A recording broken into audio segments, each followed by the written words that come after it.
पिछले एपिसोड में हमने देखा कि सोना सम्राट से आराम करने के लिए कहती है तो सम्राट कहता है मैं काम नहीं करूंगा तो मेरा काम कौन संभालेगा। क्या तुम मेरा काम संभालोगी? सम्राट की बात पर सोना उसकी तरफ देखते हुए बोली मैं आपका काम तो नहीं संभाल सकती लेकिन आपको संभालने की जिम्मेदारी मेरी है, अब चाहे आप कितना भी गुस्सा क्यों न कर ले। सम्राट ने फ्रस्ट्रेटेड होकर बोला किस मिट्टी की बनी हो तुम, तुम्हें दर्द नहीं होता? तुम्हें कभी इंसल्ट फील नहीं होता? जब अपने ही हमारी बेइज्जती करने लगे तो बुरा किसी बात का मानना, और जरूर मुझ में ही कुछ कमी होगी तभी आप लोग ऐसा कहते हैं, वरना बेवजह तो कोई नहीं कहेगा ना। सोना ने सिंपल सा जवाब दिया। सम्राट अपने मुट्ठी कसते हुए अपने गुस्से को कंट्रोल करते हुए कहा देखो मेरी जिंदगी को कंट्रोल करने की कोशिश मत करो, मैं अपना ख्याल रख सकता हूं, तुम जाओ यहां से। कुछ सोचने के बाद सोना ने कहा ठीक है, अभी 8 बजे बज रहे हैं, 9 बजे तक अपना काम खत्म कर लीजिए फिर। ये सुनकर सम्राट भड़क गया। सोना के बाजू को पकड़कर बोला निकलो तुम मेरे कमरे से, और जब तक मैं ना कहूं तब तक आने की जरूरत नहीं है। इतना कहकर सम्राट सोना को कमरे से बाहर निकाल देता है और दरवाजा बंद कर देता है। सोना हताश नजर से बंद दरवाजे की तरफ देखने के बाद किचन की तरफ चली जाती है। थोड़ी देर बाद सभी अपना अपना डिनर करके अपने कमरे की तरफ चले जाते हैं। सोना छत पर खड़ी चांद को देख रही थी। पीछे से विराट कॉफी का कप रेलिंग पर रखते हुए बोला क्या सोच रही हो भाभी?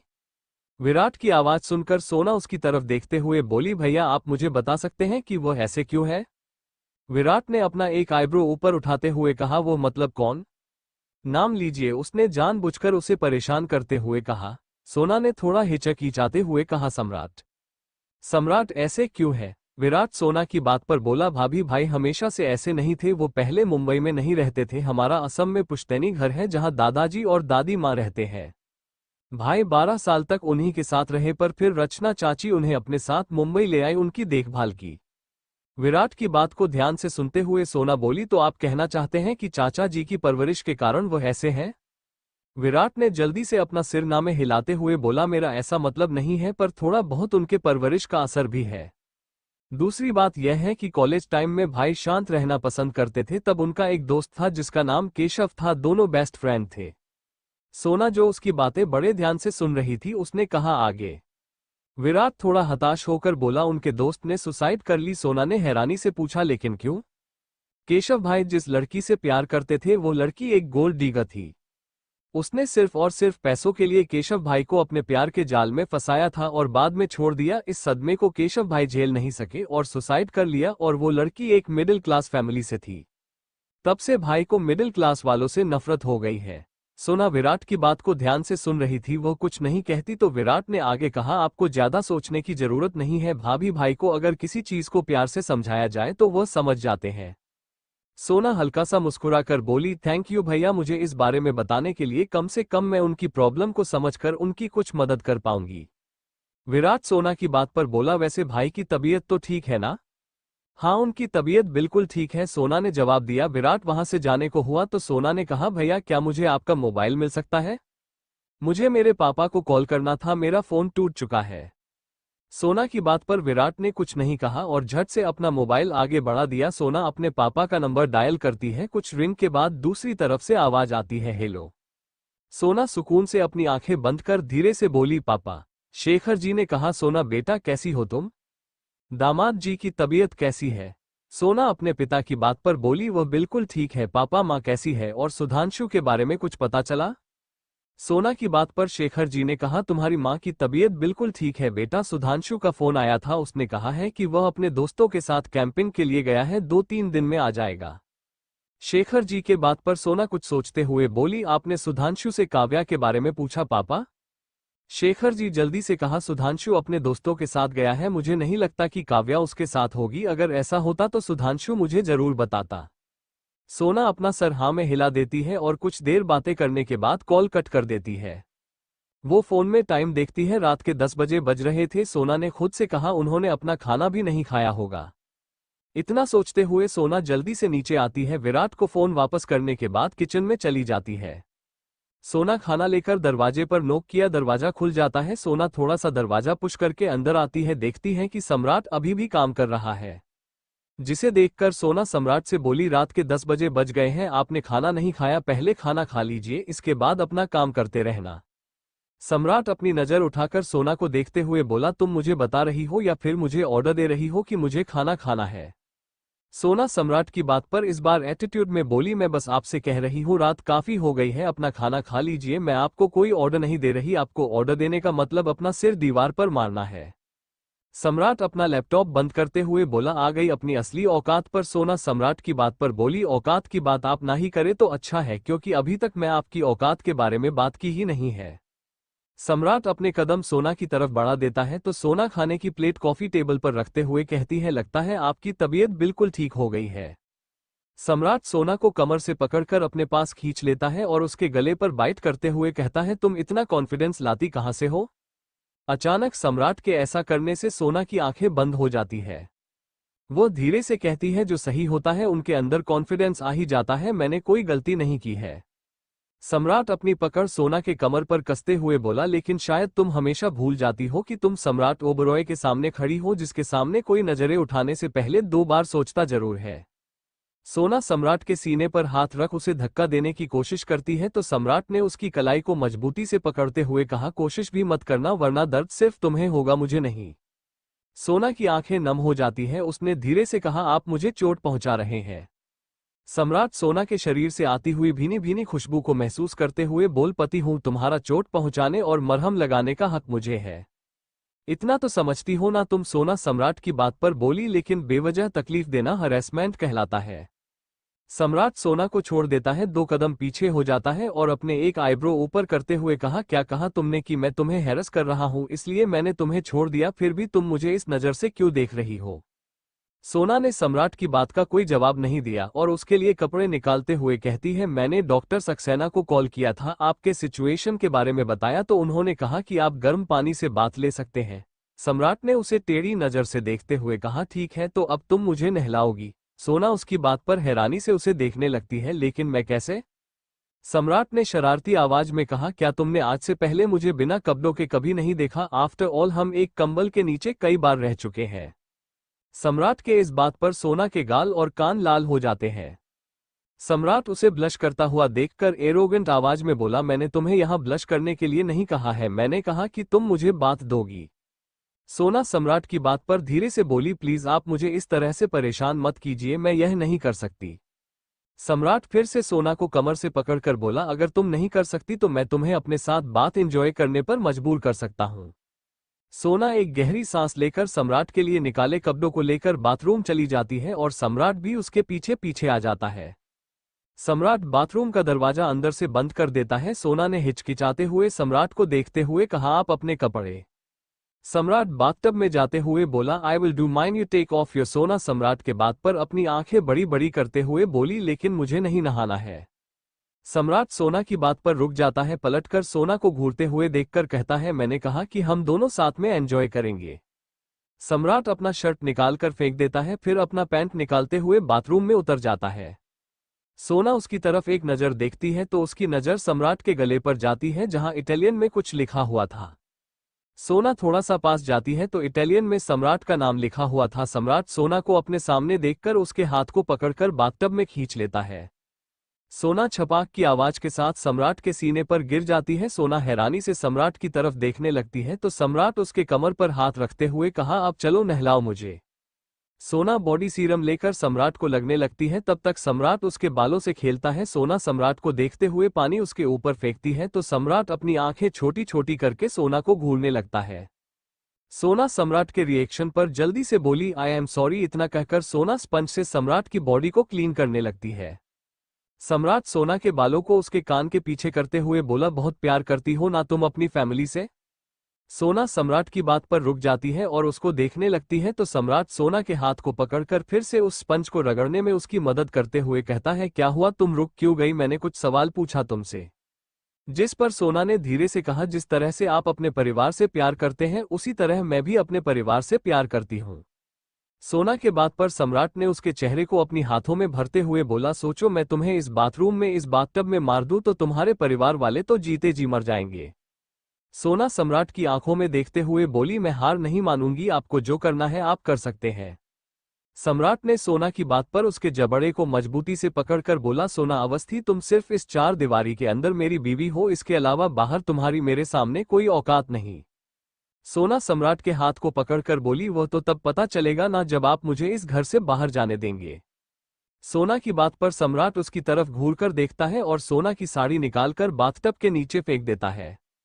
सोना बिना किसी भाव के बोली, आपने वो कहानी सुनी है ना?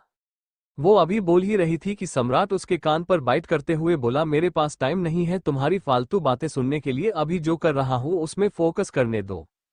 सोना सम्राट के गले में अपनी बाहें डाल देती है और उसके ऊपर आकर बैठ जाती है। सम्राट उसे देखने लगता है। सोना सम्राट के बालों पर हाथ चलाते हुए बोली, आप बेशक फोकस कर सकते हैं, मुझे बस ये बताना था कि एक बार डर और निडर साथ में खेल रहे थे कि आहट ने आकर उन दोनों से कहा कि तुम दोनों मुझसे डरते हो, जिस पर निडर ने कहा मुझे तुमसे डर नहीं लगता, जिस पर आहट ने निडर को मार डाला। तब से डर हमेशा किसी के गुस्से और आहट से डरता है। सम्राट सोना को छोड़ देता है और बाथटब से उठते हुए कहा, बेशक इंसान को डरना चाहिए, लेकिन वहां जहां जरूरत हो, और तुम्हें मेरे सामने डरना होगा क्योंकि उसकी जरूरत है। सोना सम्राट की बात पर बोली, आपको भी बेशक सबसे नफरत करनी चाहिए, लेकिन उनसे नहीं जिनसे आपको प्यार करनी चाहिए। आपके परिवार वाले आपसे इतना प्यार करते हैं लेकिन आप उनकी परवाह नहीं करते। सम्राट मुड़कर शावर ऑन कर देता है और भीगते हुए कहता है, सोना अवस्थी, जरूरत से ज्यादा तुम सम्राट ओबरॉय की जिंदगी में घुसने की कोशिश कर रही हो, यह मत भूलो कि तुम यहाँ क्यों हो। सम्राट की बात पर सोना ने हल्का सा मुस्कुराते हुए कहा, वैसे यह कोई बुरी बात भी नहीं है मिस्टर ओबरॉय। सम्राट ने सोना को घूरते हुए कहा, कुछ ज्यादा ही गट्स आ गए हैं तुम में।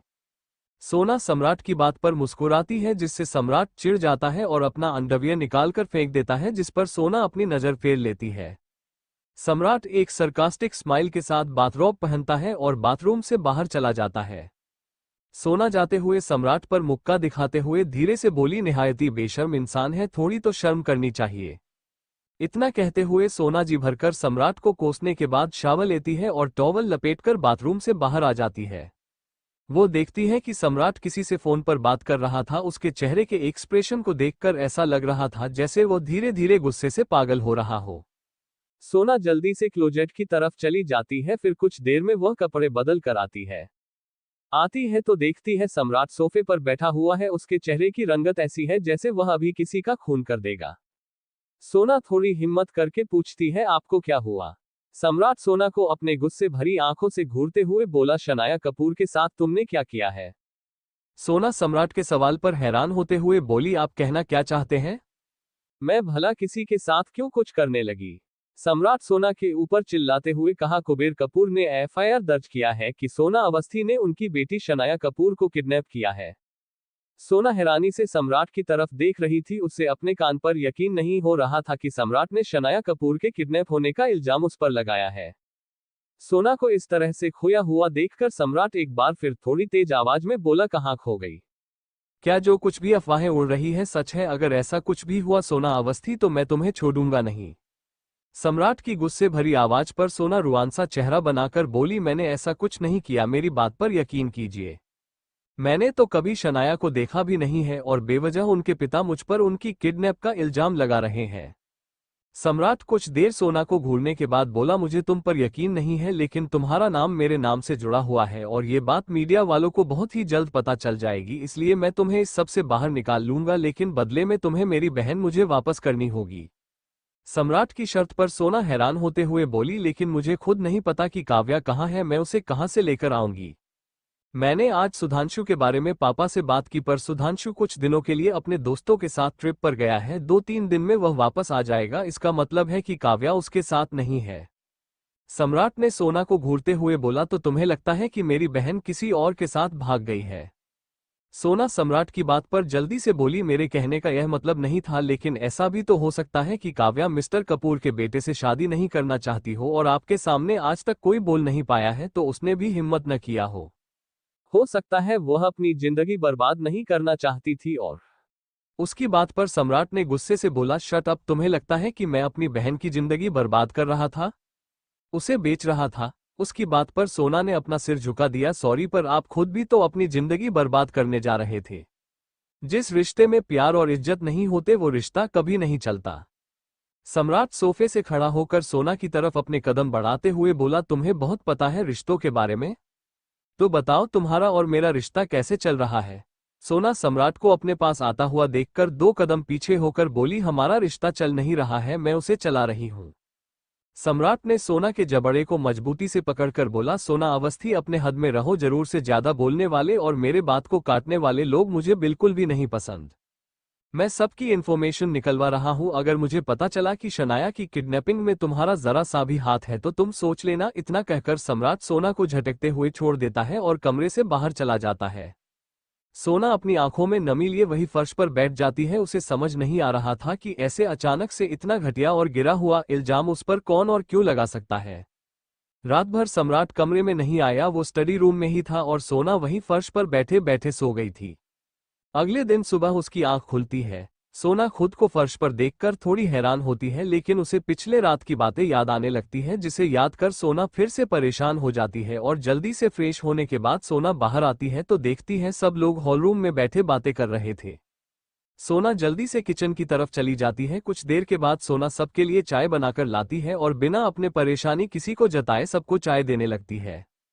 तभी एक बॉडीगार्ड अंदर आते हुए राजेंद्र जी से कहता है, बॉस बाहर इंस्पेक्टर आए हुए हैं। पुलिस के आने की बात पर सोना घबरा जाती है। राजेंद्र जी ने बॉडीगार्ड की तरफ देखते हुए कहा, ठीक है, उन्हें अंदर भेजो।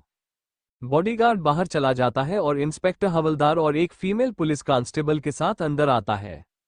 राजेंद्र जी इंस्पेक्टर की तरफ देखते हुए बोले, क्या बात है इंस्पेक्टर, मेरी बेटी के बारे में कुछ पता चला? इंस्पेक्टर राजेंद्र जी की बात पर बोला, मिस्टर ओबरॉय, हम यहां आपकी बहू सोना सम्राट ओबरॉय को कुबेर कपूर की बेटी शनाया कपूर के अगवा करने के जुर्म में गिरफ्तार करने आए हैं। इंस्पेक्टर की बात पर वहां खड़े सब लोग हैरान हो जाते हैं। निर्जला जी इंस्पेक्टर की तरफ देखते हुए जल्दी से कहती है, आपको गलतफहमी हुई है इंस्पेक्टर, सोना ऐसी लड़की नहीं है, जरूर कोई उसे फंसा रहा है। इंस्पेक्टर निर्जला जी की बात पर बोला, माफ कीजिएगा मिसेज ओबरॉय, लेकिन हमें पूछताछ के लिए उन्हें अपने साथ ले जाना होगा। तभी स्टडी रूम से बाहर आते हुए सम्राट ने कहा, इंस्पेक्टर, बिना सबूत और बिना कोर्ट के अरेस्ट वारंट के आप मेरी वाइफ को हथकड़ी नहीं पहना सकते।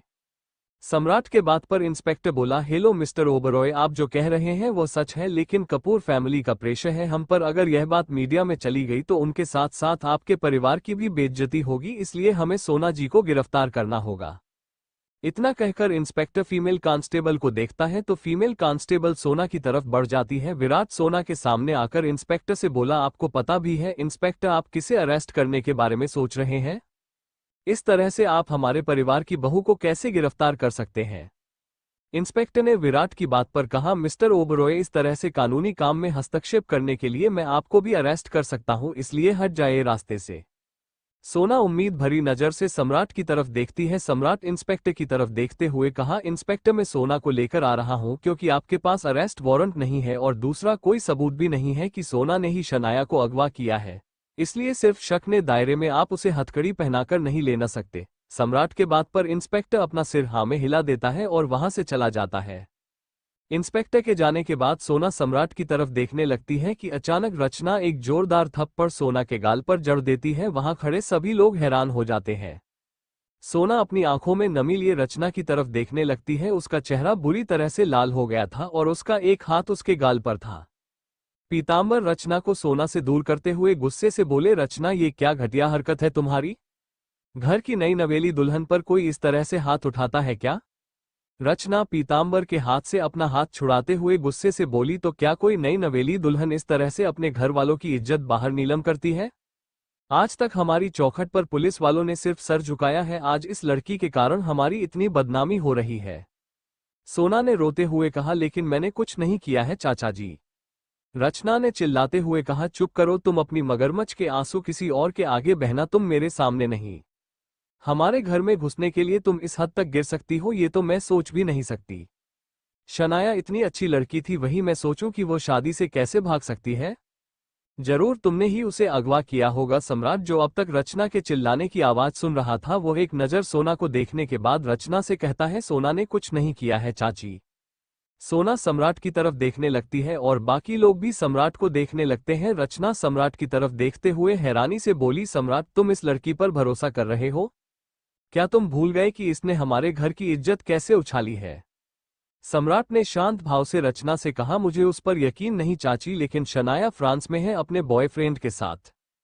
सोना हैरानी से सम्राट की तरफ देखने लगती है। सम्राट आगे कहता है, उसका बॉयफ्रेंड और वो दोनों 2 साल से रिलेशनशिप में थे। शनाया ने उसे ये कहकर ब्रेकअप कर लिया था कि उसकी शादी मुझसे हो रही है। जिस बात का गुस्सा उतारने के लिए उसके बॉयफ्रेंड ने उन दोनों के एक पर्सनल मोमेंट की वीडियो और फोटो सोशल मीडिया में वायरल कर देने की शनाया को धमकी दी, जिससे शनाया शादी से भाग गई। राजेंद्र जी सम्राट की बात पर बोले, और तुम ये सब क्यों कह रहे हो?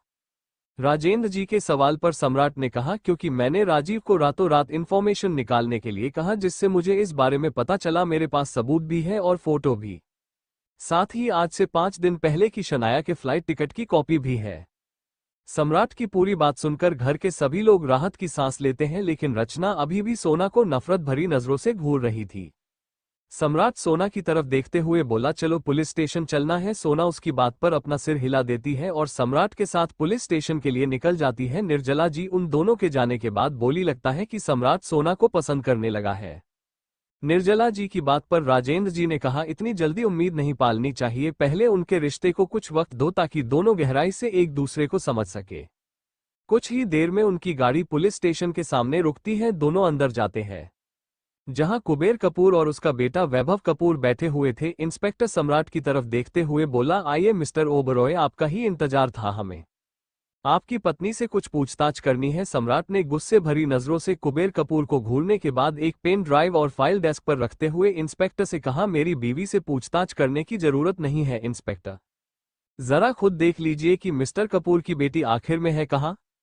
सभी लोग कंफ्यूज होकर सम्राट की तरफ देखने लगते हैं। इंस्पेक्टर पेन ड्राइव को अपने लैपटॉप में कनेक्ट करता है और उसमें शनाया और उसके बॉयफ्रेंड की कुछ तस्वीरें थी, जिसमें वह दोनों काफी करीब थे और कुछ तस्वीरें 1-2 दिन पहले की थी। इंस्पेक्टर एक नज़र मिस्टर कपूर के ऊपर डालने के बाद लैपटॉप उनकी तरफ कर देता है। मिस्टर कपूर भी देखने लगता है। सम्राट इंस्पेक्टर की तरफ देखते हुए बोला, इंस्पेक्टर मुझे भी एक एफआईआर दर्ज करनी है। सम्राट की बात पर सब उसकी तरफ देखते हैं। इंस्पेक्टर बोला, आपको किसके खिलाफ एफआईआर दर्ज करानी है मिस्टर ओबरॉय? सम्राट ने वैभव की तरफ इशारा करते हुए बोला, वैभव कपूर के ऊपर। मेरी बहन की शादी उनके साथ तय हुई थी। मुझे पता चला कि उन्होंने होटल के कमरे में मेरी बहन को मिलने के लिए बुलाया था और उसके साथ छेड़छाड़ करने की कोशिश की थी। इस बारे में मेरी बहन ने मुझे नहीं बताया, लेकिन मुझे हाल में ही इस बारे में पता चला है। उस फाइल में तस्वीरें हैं, मेरे पास सबूत भी है, तो क्या आप कोई एक्शन लेंगे? सम्राट की बात पर इंस्पेक्टर फाइल को खोलकर देखता है, जिसमें वैभव की धमकी भरी मैसेज, ईमेल में तस्वीरें और होटल में ली गई तस्वीरें थी, जिसमें साफ दिख रहा था कि काव्या के साथ जबरदस्ती करने की कोशिश की थी। इंस्पेक्टर एक नज़र वैभव पर करने के बाद कांस्टेबल की तरफ देखता है, तो कांस्टेबल वैभव को सलाखों के पीछे डाल देता है। ये देखकर कुबेर कपूर ने सम्राट पर चिल्लाते हुए कहा, सम्राट ओबरॉय, ये तुमने ठीक नहीं किया। एक तो तुम्हारी बहन शादी से भाग गई और तुम मेरे बेटे को इस तरह से गलत इल्जाम लगाकर अंदर करवा रहे हो। इसका बदला मैं तुमसे लेकर रहूंगा। सम्राट कुबेर कपूर को घूरते हुए बोला, अभी जिस ऊंची आवाज में बात की है ना तुमने कुबेर, दोबारा तुम्हारे गले से नहीं निकलेगी। और जहां तक बात है गलत इल्जाम की, तो शुरुआत तुमने की है मेरी बीवी को इन सब में घसीट कर, इसलिए तुम्हें भी तो थोड़ा डोज मिलना चाहिए ना। कुबेर नफरत भरी नजर से सोना को देखते हुए सम्राट से बोला, मैं इस लड़की को छोड़ूंगा नहीं।